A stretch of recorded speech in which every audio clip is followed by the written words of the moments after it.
The content of this podcast is for informational purposes only and should not be considered medical advice. Always consult with a qualified healthcare professional for any health concerns. Take care of yourself out there.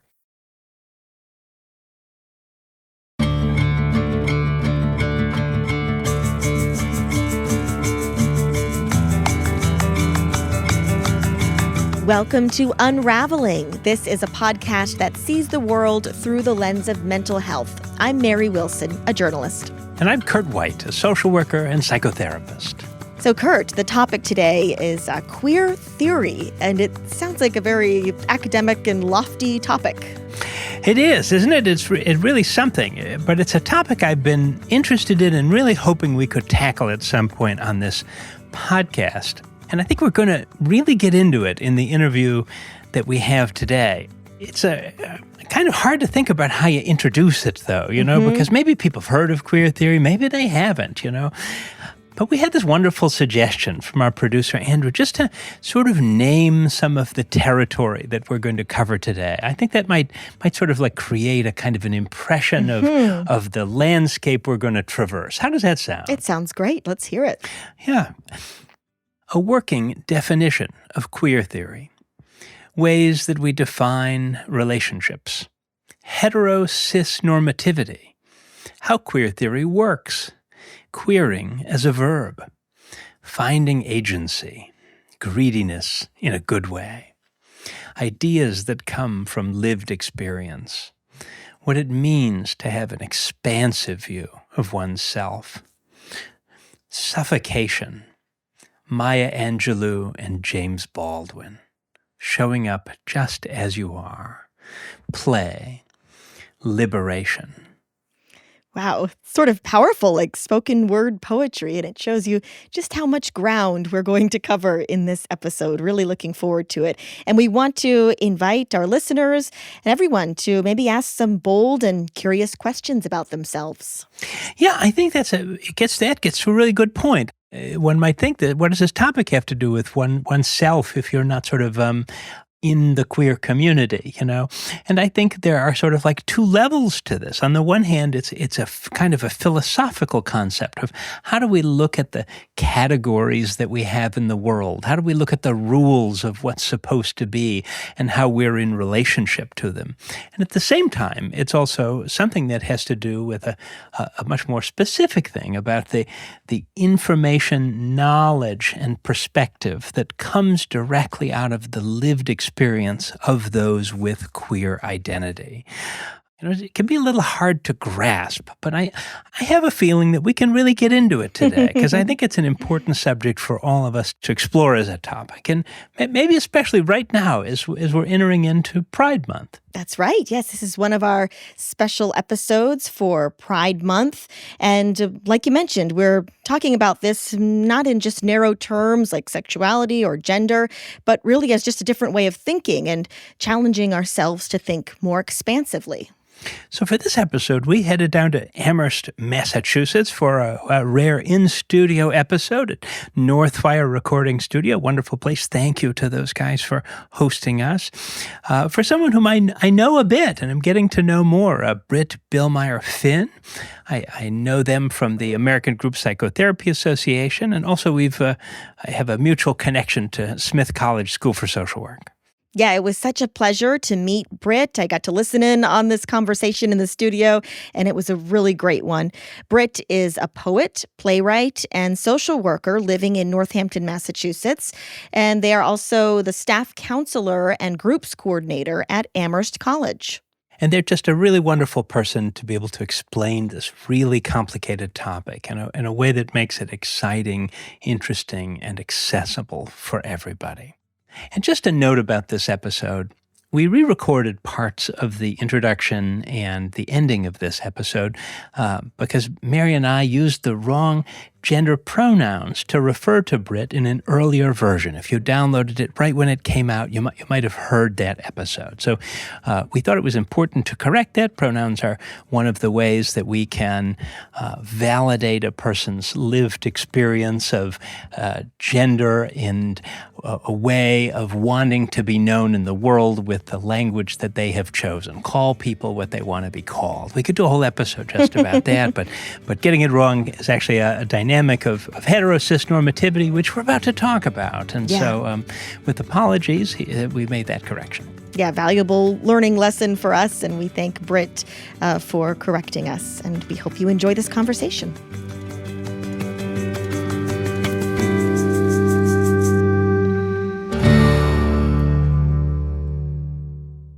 So, Britt, welcome to Unravelling. Thank you. So I was hoping today that we could talk a bit about queer theory and what this is and what relationship it has to mental health. And that's because I think it's a thing that gets talked about sometimes. Maybe some people have heard of it. Maybe some people have never heard of it. But it's not necessarily seen as the most accessible of concepts, I think. So anything with the word theory after it doesn't totally offer accessibility right off the bat, I think. That's really true. Maybe we can get into exploring it, but it might be helpful to just have a kind of working definition for what we're talking about. Sure. So the definition I guess I might offer would be one that as a theory, it sort of emerged in the 90s, but of course existed before that. It was just articulated as a theory in the 90s and is often found in academic settings. And primarily it's thinking about queerness as both political, but also a lived experience and an understanding of being, meaning our relationship to ourselves, the ways that we sort of unfold to know ourselves in relationship to others, but specifically with a queer lens. So it's really, really interested in the things like compulsory heteronormativity, or just like the ways that we are sort of automatically indoctrinated into a history and a society where we think in terms of gender binaries, we think in terms of heterosexuality, and we sort of internalize that and define ourselves in those terms. So it's like to push against those ideas. And of course, what are the ways that those things actually stifle and suffocate our sense of self and what is actually possible in terms of relating to others and relating to ourselves. It's a beautiful definition. Thank you. Yeah. Phew. Yeah. I think that and maybe as someone who grew up in the 80s and 90s, I can say I'm struck by how much ideas about gender and sexuality permeate everything that we do, and how hard it was really to have a way of talking about that other than what the sort of dominant culture was sort of suggesting we should feel about things. Being a man is like this, being a woman is like this, being in a partnership is like that, for example, And is that what you're talking about here in part? Yeah, definitely. I mean, I think there are definitely a set of rules probably that we internalize when it comes to how to love, who to love, how to be loved, how to be successful in the context. I mean, I'll talk about the U.S., I guess, because that's my context. But, that outside of men and women, outside of men and women being married to each other is sort of an idea of deviance, right? And so to be those things is to be, a positive contributor to society. But of course, we know queer people, trans people have always existed. Yes. And we might call it a subculture historically, but of course we also know it's sort of a producer of culture in general. So yeah, I think that the way that we define relationships is very much around, I don't want to say hetero-cisnormativity again. I don't want to keep saying that. Well, we should probably define it. What do you mean by hetero-cisnormativity? So probably somebody defined it and came up with it, and I don't know who that is, so I'm not going to take credit for the definition. But, obviously hetero refers to heterosexuality. So cis is a reference to people who their assigned sex at birth is congruent with their gender identity. So it's a term for not trans, really. And normativity, right, we're talking about dominant culture. So like what are the rules of heterosexuality, like cis experience, that are defined culturally. And so it's just sort of a way to be like, are we falling into the normative category, or are we working outside of it? Mm-hmm. Or maybe there's a Venn diagram. Mm-hmm. And queer theory it's challenging that as the dominant paradigm of things, but also I think is deconstructing it in a way, isn't it? It's sort of saying, hey, wait a minute, this is it's a more than about only making room in a dominant culture for others with difference. It's challenging the concepts that are propping up hetero-cisnormativity, for example. Is that true? Oh, yes. And I think queer theory is really thinking about the ways in which identity isn't fixed. Mm-hmm. And I think cis heteronormativity is thinking more about identity as something that's fixed and categorizable, right? Whereas the reality of, I think anyone's experience is that like there's a lot of fluidity to how we live and understand ourselves. Things change all the time. So I think queer theory is interested in pushing up against this idea that hetero-cisnormativity fits anyone, not just queer people, though they're the pioneers of that. Yeah, of course. So how does that work? What does that look like? How does that work? I mean, I think that one of the main concepts in queer theory, as I understand, is like queering as a verb, right? Mm-hmm. So this is like sort of with this idea that we aren't static. And I really like that idea because it's sort of like at any moment you could queer something. Yeah, to make queer, right? Yeah, yes, exactly. Maybe we're queering something right now.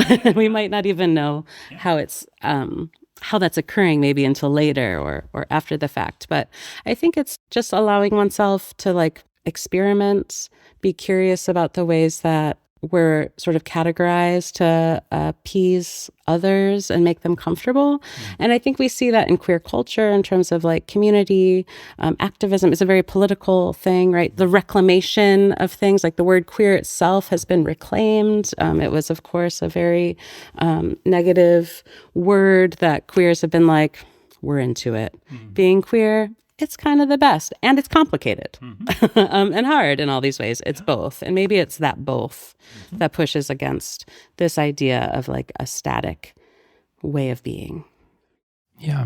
Why do you think that the dominant cultures had such rigid roles around gender and rigid expectations around heteronormative sexuality? Well, I believe it all began with colonialism. Perhaps it's a puritanical view. Perhaps there's some survival in it, right? But I think it's ultimately about power. Mm-hmm. So if there is a standard in which we're supposed to live, those who live outside of it then have the least amount of power, and those who live within it get something out of the deal, I guess. Mm-hmm. So I think control and power is ultimately why the dominant culture creates the systems it does. Mm-hmm. And I think part of the thing with queer theory is it's not unaware of that. Maybe it would like to change those systems, but well, it's about being queer in the system or queering the system itself. And that might be in the day-to-day, like who you take care of, who you love, how you dress, how you do your job, what you make room for in terms of play and improvisation and experimentation. And that might be, I mean, we're sort of abstract here, but like, you know, we can think about that in all sorts of ways, right? I'm constantly thinking about like, where's our agency in things?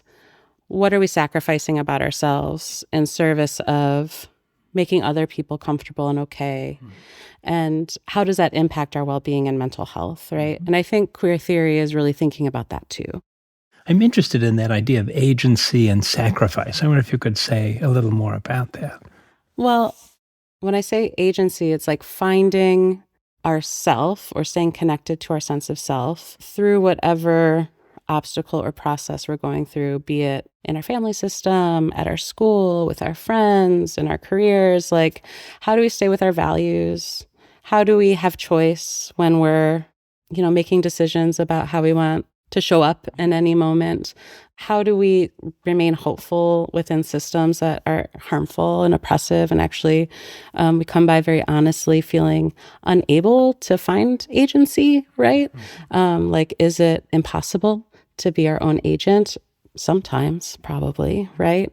So like sometimes finding agency is as small as, you know, remembering what you love, and what's important to you, even if you have to go into survival mode. So I think of agency as quite vast, a set of choices, an expansion of what our choices actually are, right? Our menu of choices, as I like to say.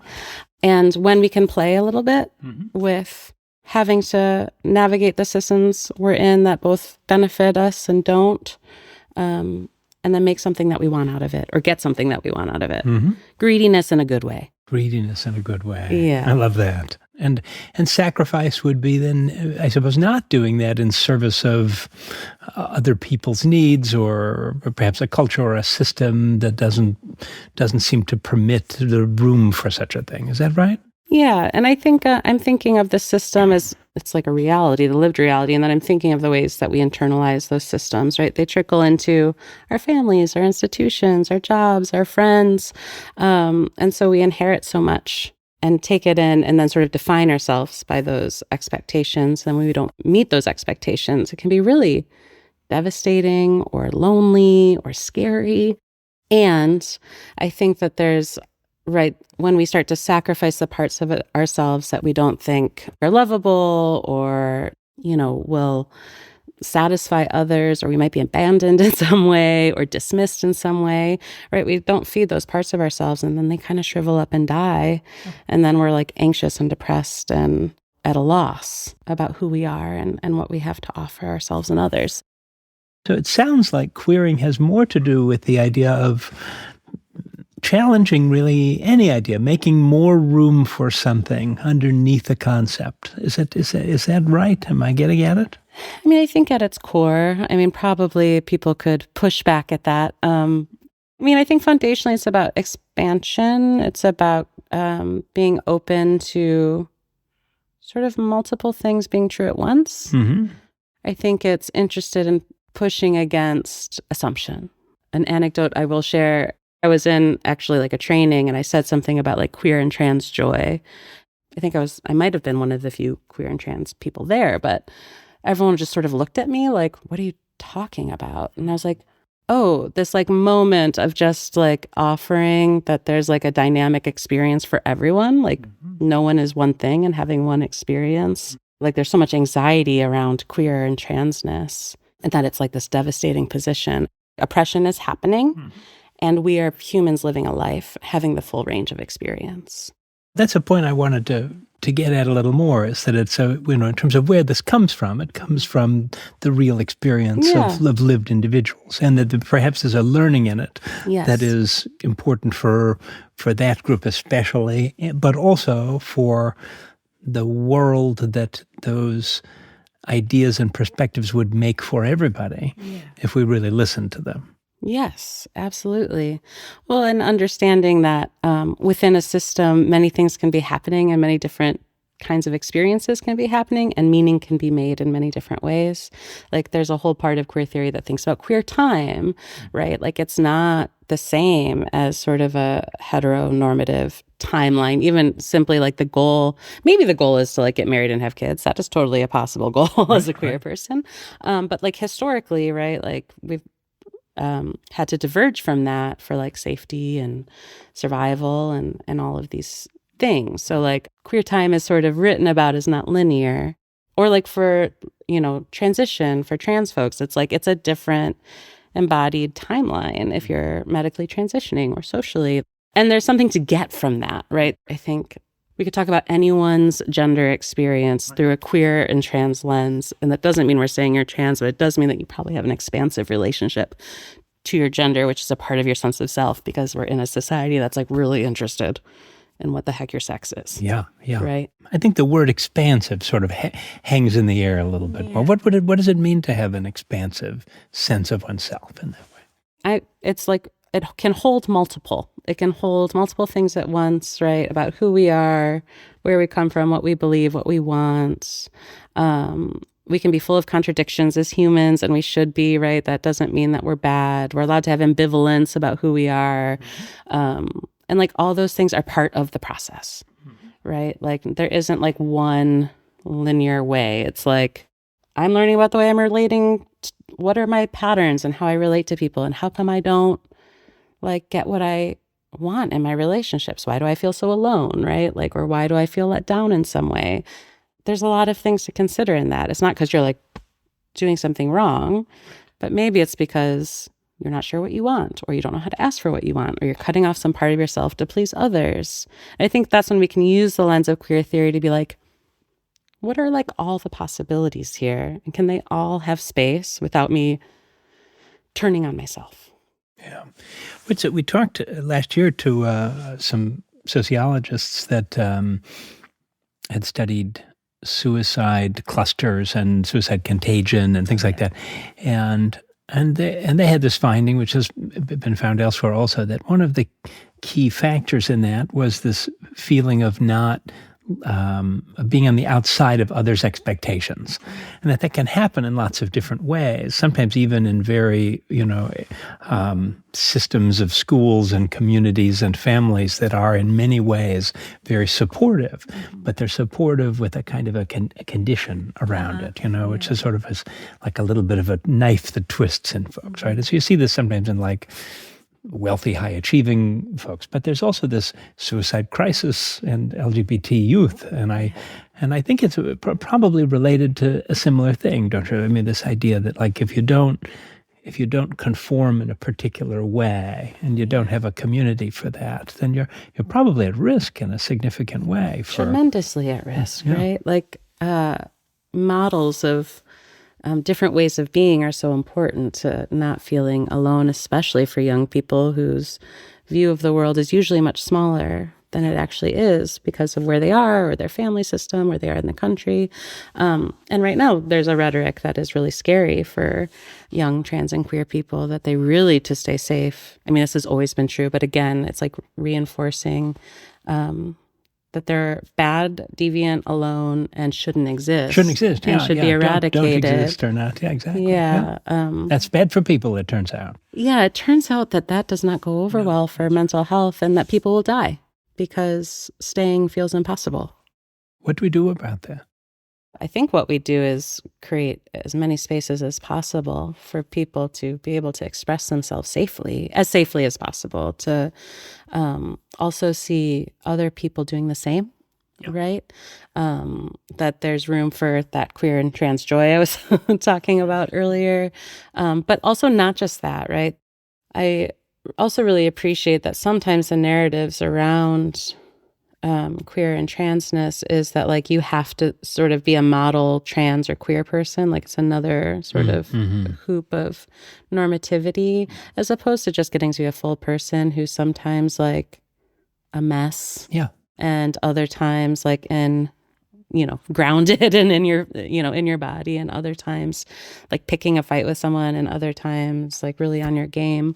But I think also like getting to sit in communities or with people or with peers or with therapists or teachers or whomever who can be their whole selves and like survive that, not crumble under the weight of someone else's pain or their own, right? But sort of know it as part of a process. So yeah, like also like at the governmental level, probably like policies that allow for people to transition as they see fit and to live as their authentic selves. And if only there are certainly spaces where that's possible, and there's a lot of vibrancy and beauty in that, but we're really in a season of being suffocated. And I'm a real believer that being suffocated leads to really serious issues with our mental health. Yeah, suffocate, it's a good word for it, I think, isn't it? I haven't heard that used in that context, but I like that. I'll remember that. I'm thinking about it all the time, the ways that we suffocate ourselves or are suffocated. Oh, yeah? Yeah. Say more about that.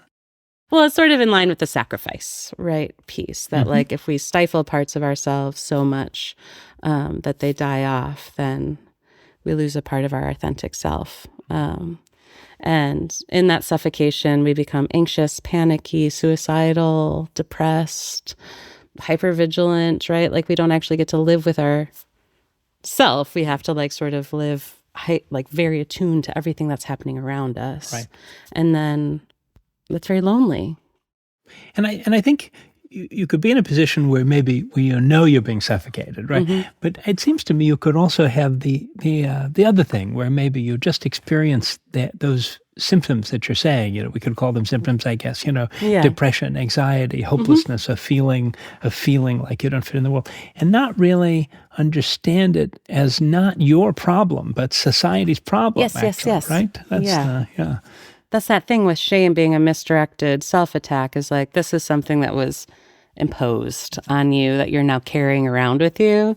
And putting it down is complicated. Figuring out how to put it down is totally complicated, because we might let some people down that we really care about, but it's not yours. Right. And I do think that mental health field is sometimes like a little complicated about this, because we like to define things as individual problems. That's the ingrained habit of, you've got these symptoms, so you have a disorder or something like that. But if everyone in a group has a disorder, it's probably not a problem of an individual, actually, right? It's probably a problem of the larger society or culture. There's something in the water. Yes, I think so. There's this conversation with the writer James Baldwin and Maya Angelou that they were having like in the 60s or 70s. I found it on YouTube. But the conversation is like between these two like sort of radical thinkers and writers and poets of the time. And Maya Angelou says to James Baldwin something about like, oh, that person asked you that question about what is a homosexual, and I mean, I'm using the language of the time. And he sort of laughs about the question, because he's like, if you're even asking that question, like, you don't even know that homosexual is not a noun, right? It's a verb, maybe it's an adjective. But like, basically he cites it as a state of being that is actually about loving and being loved. Like, that there's so much, like, the expansion is actually about like showing up with people as they are, which is like maybe the answer to your previous question about what do we do about these like sort of normative boxes. How do we find room for people? And I think if I could do one thing in this life, it would be to try to help people understand that it really is okay to show up as you are. Yes. And it seems so obvious, right? But it's very hard. But it's hard to do. Yeah. And it's hard to feel like other people have made enough room for it for us. Yeah. I think, right? I think that's difficult. Yeah. I mean, it starts early. Yeah. Right. And then also like feeling enough healthy entitlement. Some of us come by that because of our privilege. I speak for myself, that I've sort of always had a sense of healthy entitlement that I don't want to hoard, but like want to offer to the people in my life, on how to take up space in that way, right? To like have the space to show up as you are, and for it to not be used to harm you in some way. Is that what you mean by healthy entitlement? I love that phrase. Yes. Yeah, I think so. Like a healthy entitlement to take up space, a healthy entitlement to be cranky, a healthy entitlement to be angry. Like, right? We don't have to like clobber someone with our anger. There can be love in it. Like healthy entitlement to boundaries, a healthy entitlement to like having fun, a healthy entitlement to like a bed rot, like whatever. To like playing with the normative culture that doesn't fully fit us, and to just being like, oh yeah, I don't have to fit into that. I could fit into it a little bit tomorrow, but maybe not today. I like that. Right. You've said playing a number of times, and I'm curious about how you mean that. What do we mean by play? I think of it as experimenting or trying things on, right? Like in terms of getting to know ourselves, and like I'm always interested in desire and what we want in life from others, from ourselves. So I think playing is really like, it's about fantasizing and enjoying the pleasure in that. It's about trying on different ways of being and seeing what resonates and what doesn't. It's about being curious. It's about being improvisational. It's literally about playing, like hanging out with your inner child and like having a good time, right? Huizinga, the historian, talks about how actually the play element in culture is actually the key thing. It said that we get restless about our own cultural forms and build them and tear them down and things like that. There's a sort of argues that that's the defining thing about human beings, actually. I love that. Isn't that wonderful? Yeah. Homo ludens, he calls it. Isn't that wonderful? Yes. The man that plays in that way. Humanity at play. That is wonderful. I love that. And it makes me think about how I think a part of queer, and like obviously I'm a queer person, not speaking for all queer people. I think that's part of the hard thing about this topic is, of like, course, I'm coming in as myself. So I don't mean to sort of come across in that way. But I think a lot is about imagining something different, like when we're thinking of systems or even on a smaller scale, right, is play, and is really an important part of our survival, but also our ability to like be. And so I think there's something also in the imagining that feels really important and playful. And community, like about community, and like not just singular, right, but something more collective. Could you say something about queer theory and other social justice movements and how they interact with the field of mental health? Yeah. Oh, well, I just presume they're all in relationship, right? They're like a braid. Like you can't do queer theory and not be thinking about critical race theory or intersectionality, right? Like you can't be thinking about disability justice. Nothing is siloed. I think queer theory is born out of activism and social justice movements, right? It doesn't happen. It didn't like and informs them, right? So it didn't happen like sort of like, oh, queer people, let's think about that, as opposed to like, oh, like there is a historical, sociopolitical context in which queer people have existed in and have been working alongside other people who are fighting for equity. They are inherently linked. It cannot be separated, even if you find a book about queer theory that's very dense. It's actually interested in liberation. And what would you mean by liberation? I think that it's the place where we find connection, authenticity, care, an ability to feel our full breadth of feelings, to feel safe enough, to have choices. Yeah, with all the different identities we might have, or the to be able to find the people that we want to be in relationship with, and to prioritize that. Yeah, maybe. I find that a very, I don't know, that almost brings tears. I don't know. It's a very experienced near definition of liberation. I've never heard that before. That's very beautiful.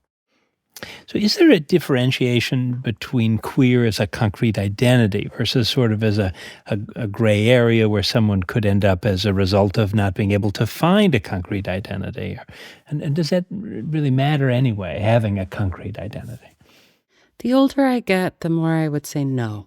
I don't know if it matters. Sometimes it matters. Yeah. Sure, like both, right? We're in queer theory land. It's all the things at the same time. I do think there are so many different experiences of queerness when it comes to one's gender or one's sexuality, right? So like if we're thinking about queerness in terms of who we're attracted to and who we want to have sex with, that's one definition. If we want to think about it in terms of our sense of self, right, that might be a more expansive definition.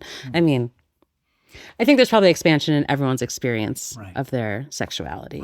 And then I think we can take that and also apply it to the ways that we relate beyond sex and romance too, right? It can be in our friendships and our communities. So I don't want to write off that for some people, queerness is something where they feel like, they've known since they were little that they are queer versus someone like me who, not to get too cliche, but left the Midwest, moved to California, the Bay Area, realized I was queer in 0.5 seconds, but truly repressed the whole time.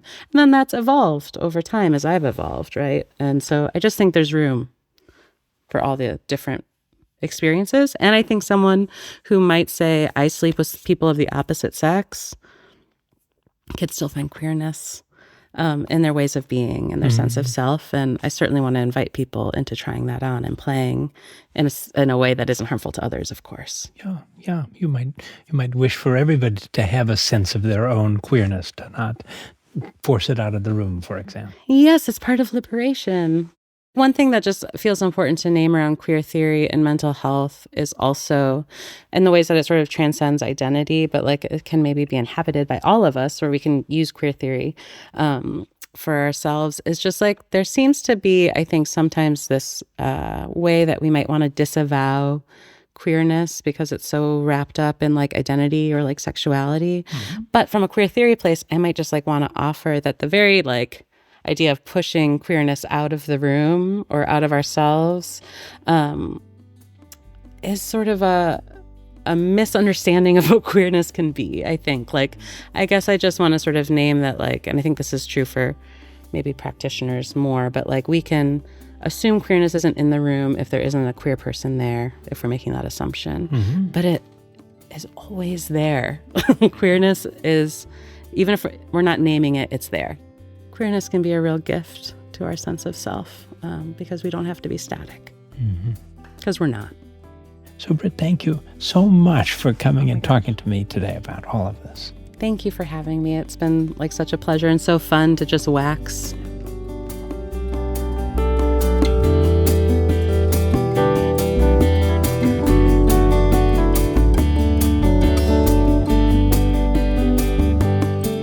So thank you again to Britt Billmeyer-Finn for that wonderful interview. And joining me again, here's Mary. Hi, Mary. Yeah, hello. Well, again, it was just such a pleasure to listen to that interview and getting to meet Britt in person. I've been thinking about all the wisdom they imparted and, what happens when we question those so-called norms that we may have been raised believing or the binaries that we inherited and question who made the rules and who benefits from them. Yeah, I really feel like I learned a lot in this episode. Each time I listen to it, we listen several times as we sort of do the recording process. Like, I feel like I get a little something more out of it. Britt has a wonderful way of explaining really complicated things. Do you feel like you know more in that same way? Yeah, like we alluded to in the introduction, hearing queer theory sounds really complicated and almost kind of scary. But like you said, Britt had just a great way of breaking it down and having it apply to each and every one of us. Yeah. And sometimes here in the outro section where we sort of digest what's happened and try to maybe sometimes add to it, it can be a little tricky, especially if we come in, we're people without lived experience with queer identity. And so I feel like I kind of want to end this episode in a slightly different way today. Yeah. Just kind of abiding in the sort of wisdom that Britt has left us with, in the powerful questions and the sort of idea of queering and what it is and what it means for us, and how we can perhaps work to create a more queer self in the best possible way, in a world that is more open and welcoming to all kinds of questions and differences that it isn't always. And to that end, there are some resources that we wanted to mention, but I think let's let Britt have the final word here and share resources in just the way that they have described them. Yes, that sounds great.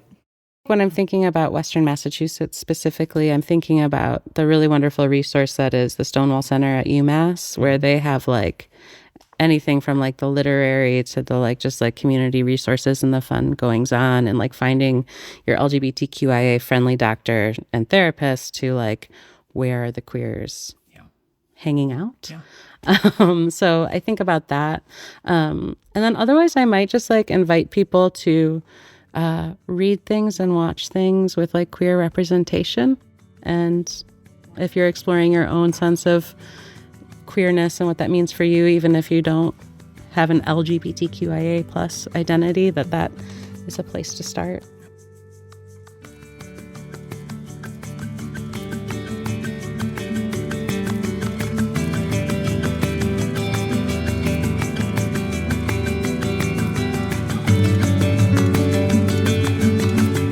Unravelling is brought to you by Brattleboro Retreat. Our producers at Charts and Leisure are Andrew Atkin, Hans Butow, and Jason Oberholzer. And you can find us on social media by searching Brattleboro Retreat. Brattleboro Retreat is committed to exploring diverse perspectives on mental health. While we invite hosts and guests to share their insights, the views expressed are their own and do not necessarily reflect the policies or positions of the hospital or its staff.